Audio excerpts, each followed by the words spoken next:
Back at you, boys. I figure I'd bring you in here. We're just doing a quick, easy brake pad and rotor job on this 13 Hyundai Azera, I believe it is. I misspoke. It is what it is, boys.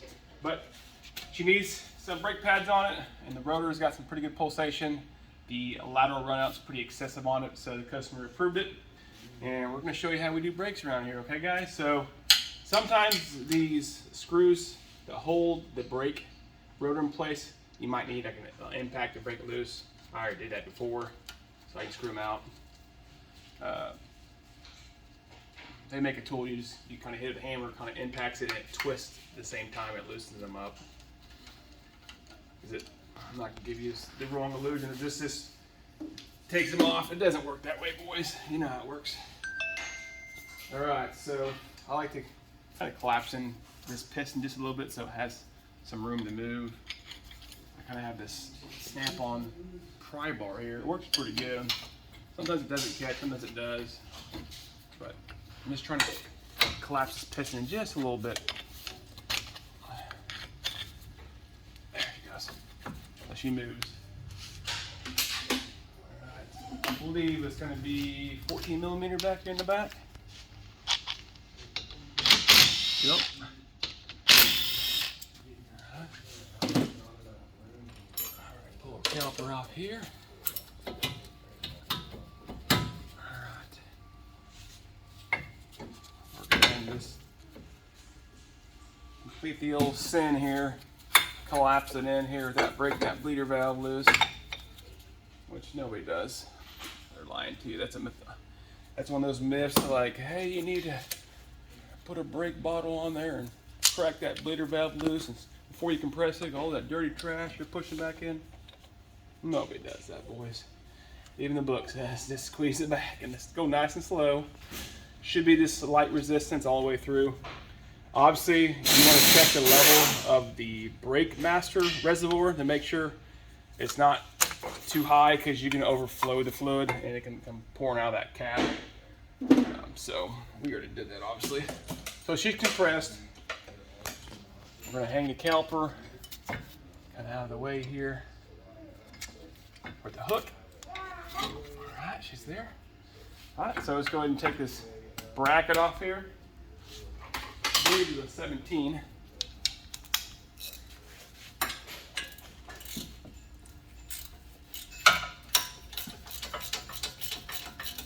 I use my electric ratchet, but it hits. There's a bolt head off this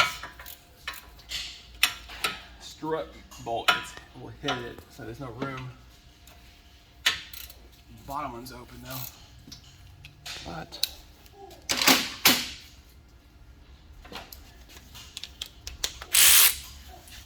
get on it a little bit now.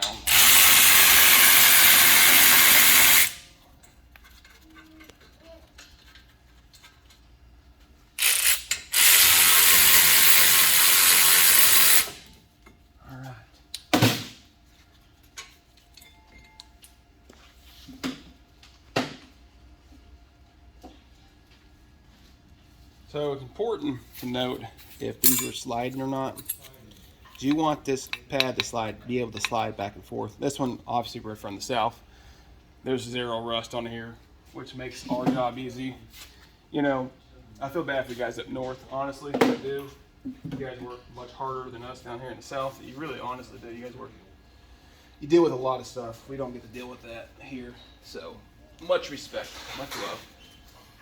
It's not dirty, but I'll show you it's pretty clean. Where that clip sits, you normally just want to do a quick little clean on it. And it's spotless already, to be honest with you. So, we're spoiled. Like I say, we're spoiled around here, boys. Put a little bit of grease. I usually have a little brush. I don't know where my brush is, but I just brushed on it, but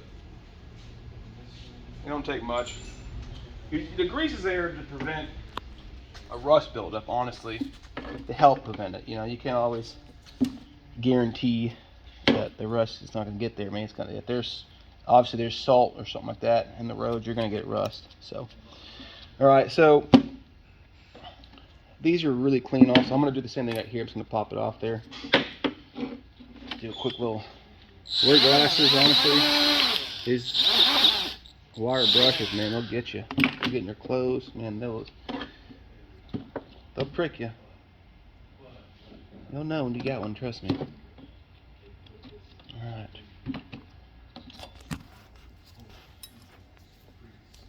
Just pop this back on. And the kit I have doesn't have hardware, that's why I'm reusing these. And they're in good shape. And to be quite honest, most brake manufacturers, the hardware they provide you is not that good. If the original hardware is in really good shape, like this one is, I mean, there's nothing wrong with it. It's great. We'll just clean it up and reuse it. If there's an issue with it, we can just replace them with the OE ones. Or I think some of the parts stores have pretty nice ones actually. That's not part of the kit. You can buy separately. They have like a felt, almost like a felt coating on them. They're actually pretty decent. So put a little grease there. So you want that pad to be able to slide and back and forth on this. So these are in great shape. Like this is what you want to make sure the boot's not torn.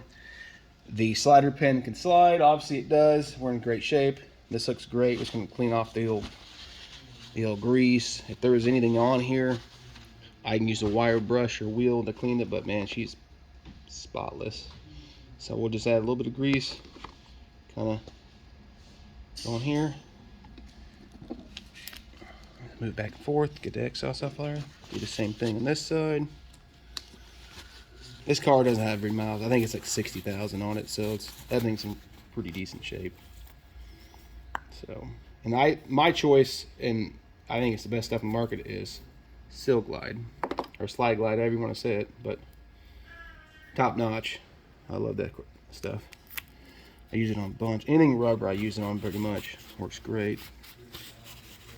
So this is nice and prepped. It's good. We'll go back in a little bit of that. So we're going to remove this rotor off. Okay, the hub here. And get this grease off. So one key thing is always match up your parts. So make sure it's the same size, its width and all that stuff. Okay, the height's the same.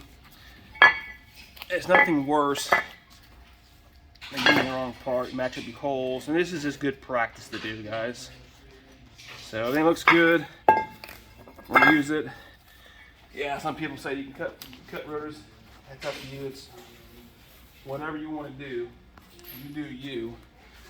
But for the price of these rotors, these are nice rotors too. For the price of them, it's more cost effective, honestly. And to do it, in my opinion, correctly, you put new rotors on there. Cutting them, I see a lot of bad experience with those. Typically what I see, and it could be who's cutting them, I don't know, but I get a lot of customers come in from other shops or dealerships mainly, and their complaint is, hey, they had brakes put on usually like 8 to 10 months ago, and now when they stop on highway speeds, the steering wheel pulsates. And I asked them if they got brakes and all that, kind of question them. They always say they had their rotors cut, and that seems to be the norm. Is you get temporary results out of a cutting rotor, and like I said, you may see a different result. This is what I see. So I spray some lubricant on here. It's pretty clean. I want to clean this flange of this hub, so to prevent rust jacking. Obviously, it's pretty clean, honestly, compared to what most people see. But I'm gonna clean this up real quick. My technique is I just kind of turn it and then just keep working it back and forth instead of going all the way around it. Because it's kind of hard to get in between that stud. So this seems to does a pretty good job of doing that. Right here, I mean, a lot of shops don't do this. If you have a shop that's doing this, it's a great shop. Go to them. Because, you know, most guys are flat rate. They're not going to put the time to do this. You know, this is pride. This is kind of, you have pride in work. If you're doing this, you have pride in what you're doing, and it's quality. I commend you. A lot of guys out there do not do this. We do it every job. Give me a new battery.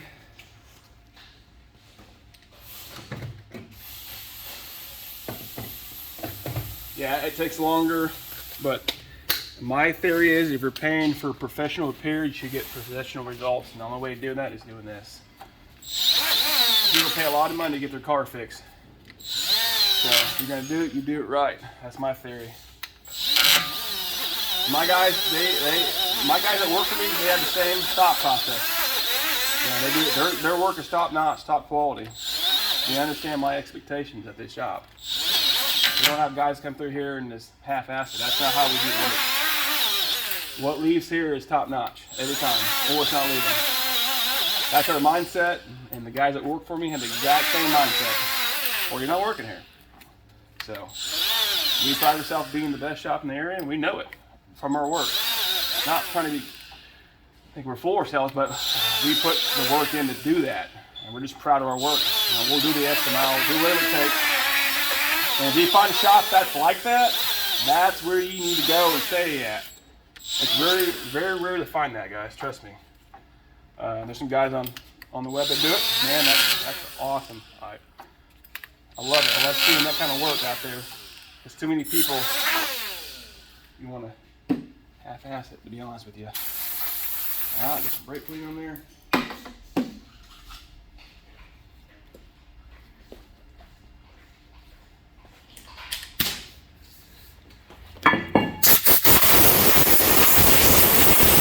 So the service is now it's prepped. It's perfect. Okay. I'm happy with the results of this. So one last thing I do is not a sponsor, but their product does a good job. Fluid film, pretty good covering around the hub, and then kind of keep it away from the stud. I mean, it's gonna get on there, but try to limit how much gets on that stud. And this stuff, when you work on this car next, you need to go remove this rotor, it'll just come right off. I mean, it usually does anyways down here in the south, I'm not gonna lie to you, but up north, it's a lot more difficult to get rotors up. We get them here, down here also, but man, this makes a big difference. So we use it every time. So, all right.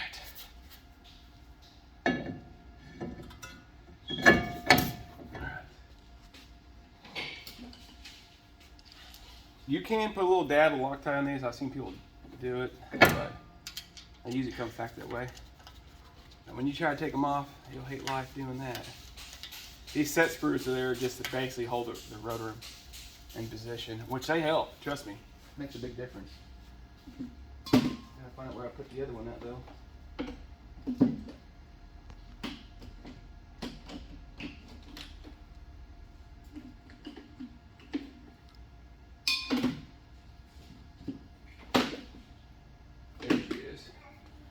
Booger took off on me, trying to hide. Found you. You're going back to home, my friend. Just pretty much hit contacts and then like a quarter, just your wrist strength. That's it. That's all you need. No more wrist strength. You're gonna strip the screw, cause some damage. All right, so at this point, make sure your hands are clean. I mean, you're gonna get some grease on this rotor, just clean it all up. I like to clean my bolts before going back. That's a wire wheel. This is me. You do you.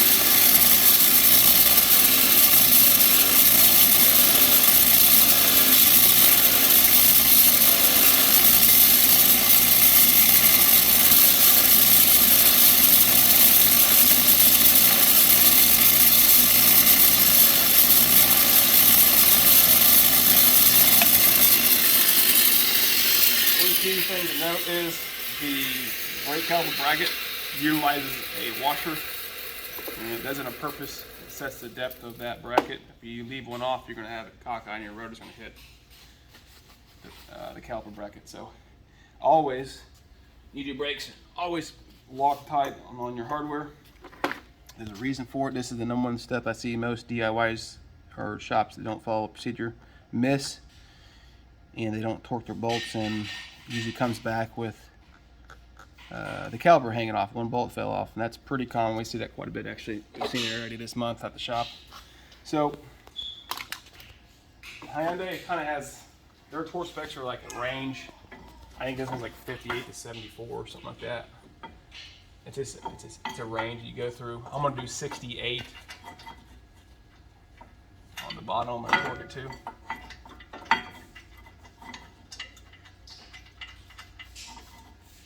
Get this thing go in, will be good.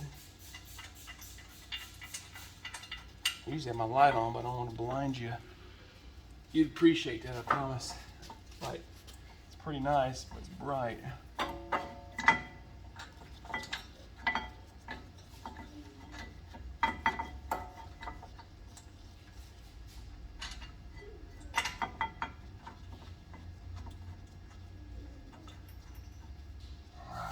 My butt kicked on putting a bracket on here.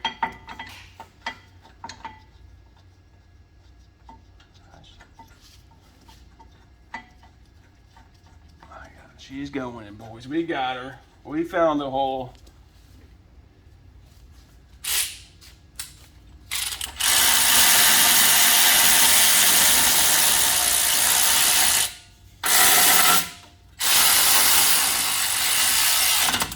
All right. Like I said, I'm going to torque these at 68 foot-pounds. Key thing is torque. Okay. Like I say, someone's paying you for professional work, you do professional work, boys. That's how you do it. You do not cut corners.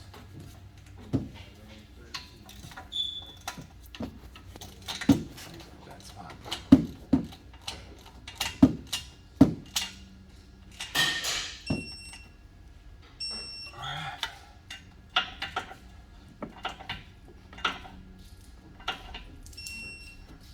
All right, she's torqued. I'm happy with that. And the bottom one, I think it's like 15 or 23. I'm gonna do 23 on the caliper guide slider bolts. But before we do that, I'm going to put a little bit of grease on the caliper, and we'll slide these pads in. I'm not really resting the caliper on the line, just setting it over the brake rotor. All right. Do with my grease here. So what I do is, if it's real dirt, I'll clean it up, but it looks good. I don't lather the pad. I only hit the points that are actually going to contact the pad, which is going to be this piston here in the back, and then this caliper right here. Hit this back in here.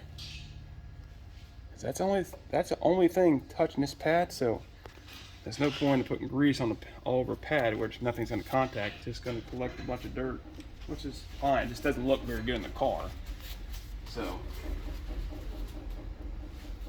get some brake pads here.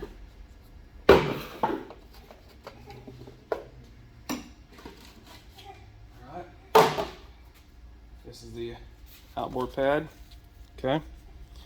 And I'm going to put a little bit of grease here. Just a little bit. Like I said, you want this to slide. Okay. As long as we can move in there, it's good. You want to check for up and down play. The up and down play, if it knocks up and down, you're going to have a problem driving it. I've seen that on some aftermarket pads, some low quality ones. The pad, there's a lot of play between the actual pad itself and the bracket. So check for that, because you'll get a weird knocking sound when you apply the brakes. It's kind of unusual. You'll notice it when it happens. That's not real common though. Next key thing is, guys, make sure your brake hose is not twisted, okay? Easy to do, okay? Make sure it's nice and smooth, no twist to it at all. We see that a lot. That will cause a slight pull to one side because it restricts the fluid flow from the caliper in and out of it. Okay.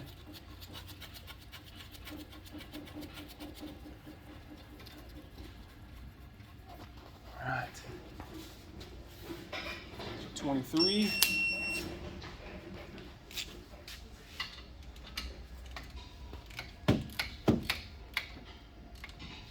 Nope, that's not much. 23 is a little bit. All right. Get some of that extra grease out of there. One last thing that a lot of people forget is, since this one has these bolts that bolt the rotor to the hub, spin straight. A little bit of scraping is great because it's coming from the brake pad, but if you hear like a real loud metallic scraping, what happens is that you probably bent the backing plates hitting the rotor. And so I like to spin the wheels before I get done with the job to make sure I'm good. Spray a little brake clean on there. Doesn't hurt anything. So, and the last thing I do is, my glasses wet.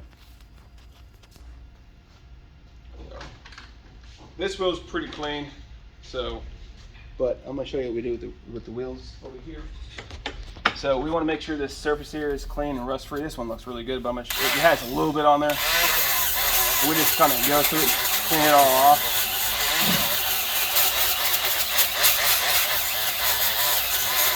If you ever have a wheel stuck, that's because of this. Right in there, it's real bad. So.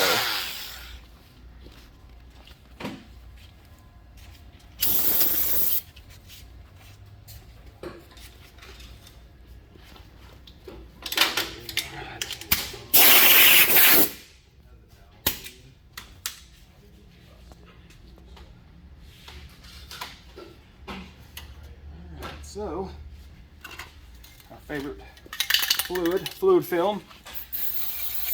You just want to get on this flange. Uh-oh, boys. Uh-oh, I'm running out.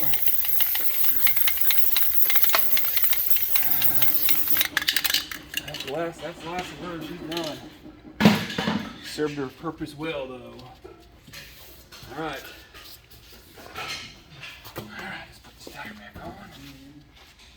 I'm a little weird about how I do my tires when I torque them. When you run a shop, you get kind of worried about stuff when you have guys working on cars. We have never done it, but yeah, we've seen it happen where tires are falling off. And kind of what I do is, it takes longer, but I initially will set every lug nut by hand. And then you're gonna laugh, like, that's crazy, you're overthinking it, but it's what I do. We've never had a wheel fall off. I'll hit it, and I'll hit it with a torque stick. After this, I'll torque it on the ground, get a pedal on the car, drive it, and usually 2 turns to the right, 2 turns to the left, and when the car's back, I'll torque it again. It gives me peace of mind that this wheel is not coming off. Because what happens when you just slam it on there, if there's an acorn style, it'll actually not seat that rim, it'll catch it, and that rim, when you drive it, will move and shift. You'll have a gap between that lug nut. I've seen that happen. And that's how the lug nuts get loose, they'll back off. We don't want to do that, officer.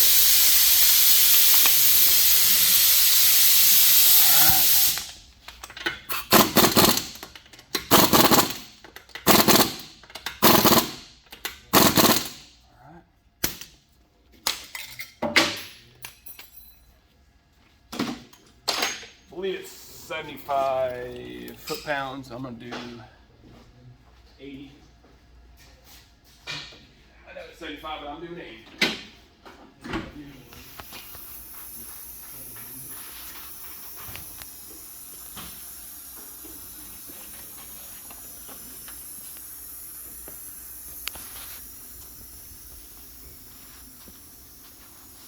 I've already did this other side. I'm not going to bore you watching it twice, so I'm gonna torque these rims real quick.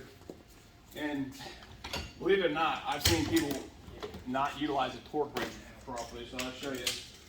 I'm gonna do this at 80. I think it's 75, but I'm gonna do 80. I'm comfortable with that. So I've seen guys just go crazy. It's a slow pop because you can go past it. It's nice and slow. If you go too fast, too aggressive, you'll go past the click and you'll keep turning. It's nice and easy.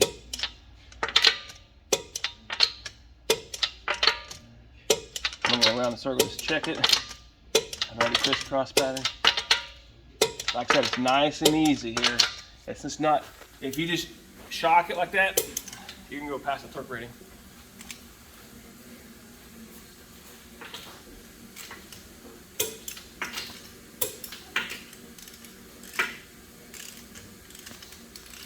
Why you torquing right here? That lug nut is, I get that torque stick and impact, and it's loose. So this is why you torque these. So I'll do this, drive it. I'll do 2 full circles to the left, 2 full circles on the right, and then re-torque this rim. So the most important step here, we're doing some other stuff, so ignore this, is check your level, okay? I'm gonna get a brake pedal real fast. If you don't get a brake pedal, as soon as you put this in drive, you're gonna be pretty scared because it's not gonna stop. The pedal's gonna go right to the floor. So you're gonna go quarter pumps, just little quarter pumps on the pedal until you feel resistance, and you go a little, and you go push a little harder, and you should have full resistance, especially with the car off. Just don't go to the floor.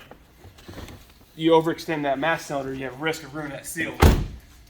You just go quarter pumps until you get resistance, and you're gonna check your level, make sure she's at the max, and we're good.